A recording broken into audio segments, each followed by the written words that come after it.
अस्सलाम वालेकुम नाजरीन, उम्मीद है आप खैरियत से होंगे। अल्लाह ताला हम सब को अपने ज़ुबान में रखे और हमें हर तरह की बीमारी से महफूज रखे। नाजरीन, मेरे इस चैनल को सब्सक्राइब करें और बेल आइकन को दबा लें ताकि मेरा और आपका राब्ता बहाल रहे। नाजरीन, आज की इस वीडियो में हम ग्रोथ रिटार्डेशन, डिलेड ग्रोथ और ग्रोथ हार्मोन डेफिशिएंसी के हवाले से बात करेंगे। ये वीडियो उन लोगों के लिए बहुत ही ज़बरदस्त है जिनका कद नहीं बढ़ रहा या जिन जिन बच्चों की ग्रोथ रुकी हुई है और वालिदैन परेशान हैं कि हमारे बच्चे का कद नहीं बढ़ रहा। उनको ये वीडियो ज़रूर देखनी चाहिए और इंशाल्लाह इस वीडियो के देखने से उनको ज़रूर फ़ायदा होगा। तो नाज़रीन, बच्चों का कद बढ़ने का जहाँ तक तल्लक है, उनकी नशो-व-नमा रुकने का जहाँ तक तल्लक है, बाज़ बच्चे अगर अपनी उम्र के लिहाज से और अपनी एज के लिहाज से अगर उनका कद नहीं बढ़ रहा या उनकी ग्रोथ नहीं हो रही, तो हम कहते हैं कि ये बच्चे की ग्रोथ जो है ये रुकी हुई है और बच्चे की ग्रोथ नहीं हो रही। तो बुनियादी तौर पे ये ग्रोथ का जो अमल है, कद बढ़ने का जो अमल है, बच्चे की नशो-व-नमा का जो अमल है, ये हमारे दिमाग के अंदर एक हदूद होता है जिसको पिट्यूटरी ग्लैंड कहते हैं। ये हदूद ग्रोथ हार्मोन जो है वो सिक्रीट करता है, जिसकी वजह से, और यही वो हार्मोन है जिसकी वजह से हमारी हड्डियां बढ़ती हैं, कद बढ़ता है, पट्ठों की नशो-व-नमा होती है। और अगर इसकी ये जिस्म के अंदर इसका लेवल कम हो जाए तो बच्चे का या मरीज़ का कद जो है वो रुक जाता है, उसकी नशो-व-नमा रुक जाती है। ये जो ग्रोथ हार्मोन है ये मुख्तलिफ हालतों के अंदर इसका लेवल कम या ज़्यादा होता रहता है। मसलन एक्सरसाइज करने से और बचपन में और बलूगत के दौरान ये हार्मोन जो है ये अपने पीक लेवल पे होता है और इसका ये बहुत ज़्यादा होता है। अब कुछ लोग ऐसा करते हैं कि कद बढ़ाने के लिए सिंथेटिक ग्रोथ हार्मोन जो है, मसनूई ग्रोथ हार्मोन जो है वो यूज़ करवाते हैं, उसके सप्लीमेंट यूज़ करवाते हैं। तो उसका बाज़ बहुत ज़्यादा साइड इफ़ेक्ट भी होते हैं कि बच्चे की हड्डियां जो हैं वो ओवर ग्रो होना शुरू हो जाती हैं। एक्रोमेगेली का मसला हो जाता है, उनके चेहरे की हड्डियां और हाथ पाँव की हड्डियां जो हैं वो बेतरतीबी से बढ़ना शुरू हो जाती हैं और जो कि मसला जो है ना बहुत पेचीदा हो जाता है। ग्रोथ रिटार्डेशन जो होती है, डिलेड ग्रोथ जो होती है, इसकी वजूहात के बारे में अगर बात हम करते हैं तो सबसे पहली वजह जो अभी मैंने जिक्र किया है कि ग्रोथ हार्मोन की डेफिशिएंसी है। और इस हार्मोन की डेफिशिएंसी, यही हार्मोन जो है ये कद बढ़ाता है, हड्डियों को बढ़ाता है, पट्ठों को की नशो-व-नमा करता है। तो अगर ग्रोथ हार्मोन की डेफिशिएंसी है तो कद जो है रुक जाएगा, ग्रोथ रुक जाएगी। उसके बाद हाइपोथायराइडिज्म का मसला होता है कि अगर किसी बच्चे के अंदर या उसकी मदर को हाइपोथायराइडिज्म का मसला रहा हो तो ऐसे बच्चों की ग्रोथ जो है वो रुक जाती है। हाइपोथायराइडिज्म के दौरान क्या होता है कि थायराइड ग्लैंड के हार्मोन जो है वो कम सिक्रीट होता है, कम बनता है, और यही हार्मोन जो होता है ये ग्रोथ हार्मोन को स्टिमुलेट करता है और उसकी सिक्रीशन को बढ़ाता है। तो अगर थायराइड ग्लैंड की सिक्रीशन कम हो रही है या थायराइड हार्मोन कम बन रहा है तो ग्रोथ हार्मोन की प्रोडक्शन भी कम होगी और ये बहुत बड़ी वजह होती है उसके कद के ना बढ़ने के या इसके ग्रोथ रिटार्डेशन की एक बहुत बड़ी वजह होती है। इसके अलावा जो एक बहुत आम वजह है वो है ग़िज़ाई किल्लत, कि अगर बच्चे की ग़िज़ा पूरी नहीं हो रही, उसके अंदर खून की कमी है, कॉन्स्टिट्यूशनल उसके अंदर प्रॉब्लम्स हैं, तो उसकी वजह से भी मसला हो जाता है। डाउन सिंड्रोम एक प्रॉब्लम होती है, उसके अंदर ये उसकी वजह से ये हो सकता है। जेनियाती कुछ प्रॉब्लम होती हैं जिसके अंदर क्रोमोसोम जो 46 होने चाहिए वो 47 बॉडी के अंदर बनते हैं। और हमल के दौरान बाज़ औरतें मेडिसिन ज़्यादा खाती हैं, उसकी वजह से मसला होता है। गुर्दों की वजह से, दिल की वजह से, बाज़ लोगों को हार्ट का कोई प्रॉब्लम होता है बचपन के अंदर, तो उसकी वजह से भी, ये फेफड़ों की किसी बीमारी की वजह से ये मसला हो सकता है।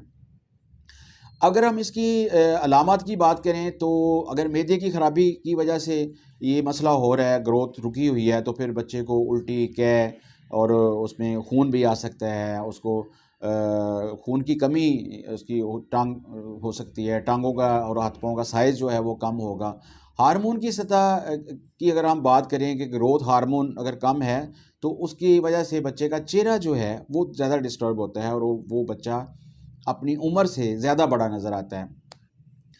फिर ये है कि अगर थायराइड ग्लैंड की वजह से ये हो रहा है तो उसमें सिम्टम ये होंगे कि जिल्द जो है वो खुश्क होगी और कब्ज़ होगी बच्चे को, और इस तरह की अलामत उसमें ज़ाहिर हो जाती हैं। बाल खुश्क होते हैं, गिरते हैं बाल। तो नाज़रीन, ये था बच्चे की ग्रोथ के रुकने, ग्रोथ रिटार्डेशन की कुछ मैंने आपको वजह और उसकी अलामत बताई। अब हम इसके इलाज के बारे में बात करते हैं कि ग्रोथ रिटार्डेशन के लिए, और अगर ग्रोथ हार्मोन की डेफिशिएंसी है बॉडी के अंदर, तो कौन सी होम्योपैथिक मेडिसिन जो है वो ज़्यादा कारगर साबित होती है। तो वैसे तो होम्योपैथी में 80 से ज़्यादा मेडिसिन ऐसी हैं जो कि ग्रोथ रिटार्डेशन के लिए इस्तेमाल होती हैं, डिलेड ग्रोथ के लिए इस्तेमाल होती हैं, ग्रोथ हार्मोन डेफिशिएंसी के लिए इस्तेमाल होती हैं।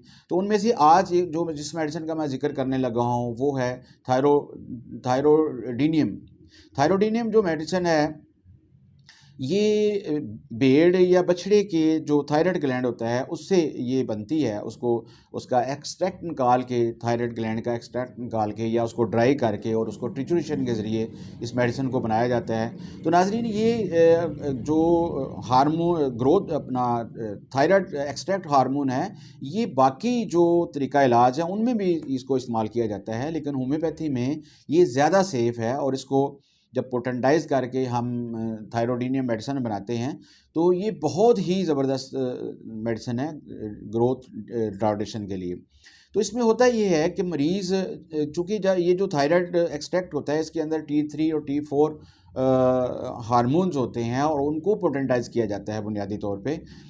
तो इसके अंदर मरीज़ का जो चेहरा है और उस पर ये बहुत ज़्यादा अफेक्ट करती है मेडिसिन। ग्रोथ हार्मोन को स्टिमुलेट करती है। ग्रोथ रिटार्डेशन अगर हो तो ये बहुत ही ज़बरदस्त मेडिसिन साबित होती है।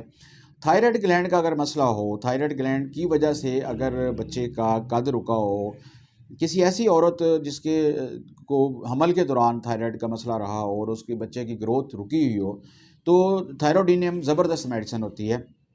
इसी तरह ये अनीमिया की बहुत ज़बरदस्त मेडिसिन है। और अगर किसी बच्चे का कद जो है वो अनीमिया की वजह से ना बढ़ रहा हो तो थायरोडीनियम देने से, उसके इस्तेमाल करवाने से बच्चे का अनीमिया ठीक हो जाता है और उसकी ग्रोथ जो है वो प्रॉपर होना शुरू हो जाती है। एक्रोमेगेली का जैसे मैंने जिक्र किया है कि ये मेडिसिन जो है ये एक्रोमेगेली के लिए भी बहुत ज़्यादा ज़बरदस्त है कि जब क्योंकि अगर थायराइड हार्मोन ज़्यादा है तब भी ग्रोथ के ऊपर, हड्डियों के ऊपर और मसल्स के ऊपर इफेक्ट होता है। अगर ये सेक्रीशन कम है तब भी, ज़्यादा है तो तब भी, दोनों सूरतों के अंदर ये इफ़ेक्ट करती है बच्चे की ग्रोथ को। तो थायरोडीनम जो है ये दोनों सूरतों में ज़बरदस्त काम करती है और मरीज़ को उसकी सेहत को बहाल करती है। इसी तरह हड्डियों पे इसका बहुत ज़्यादा इफेक्ट है, क्योंकि जो ग्रोथ रुकी हुई होती है उसके अंदर क्या होता है कि हड्डियों की ग्रोथ नहीं हो रही होती, ठीक है ना। हड्डियाँ सॉफ्ट हो जाती हैं, कमज़ोर हो जाती हैं, तो थायरोडीनम उनको बहुत बेहतर करती है। फिर अगर हड्डी टूट जाए, उसमें कोई फ्रैक्चर हो जाए और बोन जो है वो जुड़ ना रही हो, तो थायरोडीनियम जो है ये इस मसले को बहुत ज़्यादा हल करती है। और मरीज़ के, थायरोडीनियम के मरीज़ के जो बाल होते हैं उसके चेहरे के ऊपर बाल बहुत ज़्यादा आ जाते हैं, और औरतों के अंदर चेहरे के ऊपर बाल आ जाते हैं, उनके बाल खुश्क होते हैं, जिल्द खुश्क होती है और ड्राई स्किन के लिए होते हैं। जिस्म जो है ना, अगर सर्दी ज़्यादा लगती है, जिस्म गर्म नहीं होता, तो थायरोडीनम जो है वो ज़बरदस्त मेडिसिन के तौर पे काम आती है। तो नाज़रीन, ये थी कुछ अलामात जो मैंने ग्रोथ रिटार्डेशन के बारे में आपको बताया, उसका ओवरव्यू बताया, वजूहात बताई, अलामत बताई, और आखिर में थायरोडीनम इसका उन 80 मेडिसिन के में से एक मेडिसिन है जो कि ग्रोथ को बढ़ाती है, ग्रोथ हार्मोन की डेफिशिएंसी को ख़त्म करती है, उसको स्टिमुलेट करती है और बच्चे की हाइट जो है वो बहुत बेहतर हो जाती है।